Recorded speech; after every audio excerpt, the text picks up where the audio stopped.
This is from Fluffy Dog.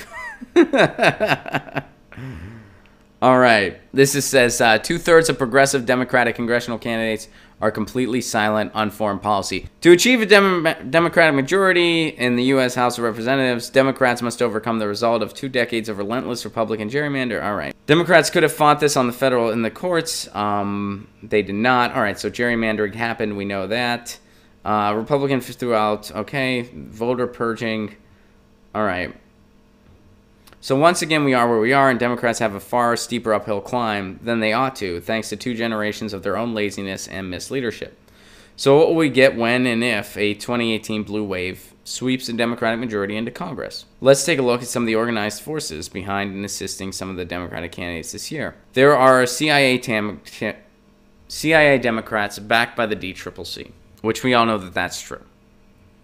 There are candidates that are members of the CIA backed by the DCCC, because the DCCC is little more than the DCCC is just a fundraising scam. That's what the DCCC is. It needs to go away. And there are allegedly progressive Democrats. There are 3 national outfits providing technical and fundraising assistance, expert personnel, and endorsements to supposedly progressive Democrats. Justice Democrats, Brand New Congress, Our Revolution. They had a big hand in the victory of Ocasio-Cortez and dozens of congressional, state level, and local Democratic primary campaigns. 31 congressional candidates endorsed by 1 or more of these progressive outfits survived the Democratic primary to face Republicans in November. All but 1 or 2 say they support Medicare for all. Now's not the time! Now's not the time! Though it's not clear whether they mean the straight no-chaser version. Yeah, see, it's not clear. I.e., we have to spend time on this show going through particular websites where we see conflicting reports. We thought Andrew Gillum was for single payer. Well, it's certainly not clear on his website. Some are clearer than others. Just about all say they're refusing corporate bribes. Contributions. That's funny. More than half say reforming the criminal justice to provide education and job training for inmates is among their top priorities, and have something to say about net neutrality. Nearly all embrace more proactive and sensible measures to address climate change, to uphold the rights of women and LGBTQ people and immigrants and more. Most have something to say about gun violence, but it's a safe bet that none of them are educating anybody about the fact that the Second Amendment of the United States was enacted to facilitate slave patrolling, land stealing, and the genocide of indigenous people. So what they're pointing out here, what stands out in the website of these progressive Democrats is that 21 out of 31 have absolutely nothing to say to voters about war or peace, about the military budget, which consumes roughly $1 trillion a year. That's a really interesting point. 21 out of 31 have absolutely nothing to say. And keep in mind, it's this that keeps us from having all the things other countries similar to us that actually have less means than we do take for granted. It's a pretty good article. I think it sums it up pretty well. Yeah, we're not clear exactly who's for Medicare for all and who isn't. It's not clear. In our example this morning, I feel that some are clearer than others. Some of you agree with that, some of you don't.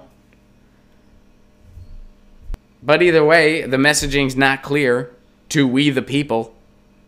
And nobody's talking about the military budget. And they don't talk about it in the media either. They vote on it, and they pass it. They gave Trump more military money than he asked for.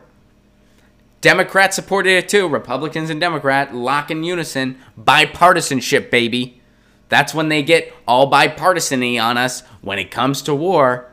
And you know what bipartisan is code for today? Bipartisan is code for the Republicans have a terrible idea. The Democrats agreed to help them sell it. That's bipartisanship.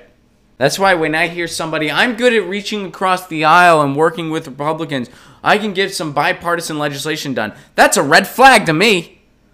I turn off right away. No, I want to know what you're for. I don't want to know that you can cooperate well with the Republicans, because chances are you're going to pass destructive stuff. That's what you're going to do. Plain Glass Window says, if a candidate's position is unclear, they are almost certainly lying and are against the progressive policy in question. I agree. Mike S. points out any bipartisan compromise is a move to the right. I agree, Mike S., and that's because I don't think it's a compromise at all. I think it's Republicans have a terrible idea. Dems are going to go with them on it. Muscal asked if Cornel West wrote that article. I don't believe so, but let me check on that for you. I don't think that was Cornel West. It was a good article. I really liked it. But let me check the author on that for you. Maybe it was. Bruce A. Dixon wrote it. Bruce A. Dixon. And who is Bruce A. Dixon? When the Resistance is Really the Assistance is another article by him. Bruce A. Dixon. Interesting. He looks like a pretty cool writer. We'll have to check out more of his stuff.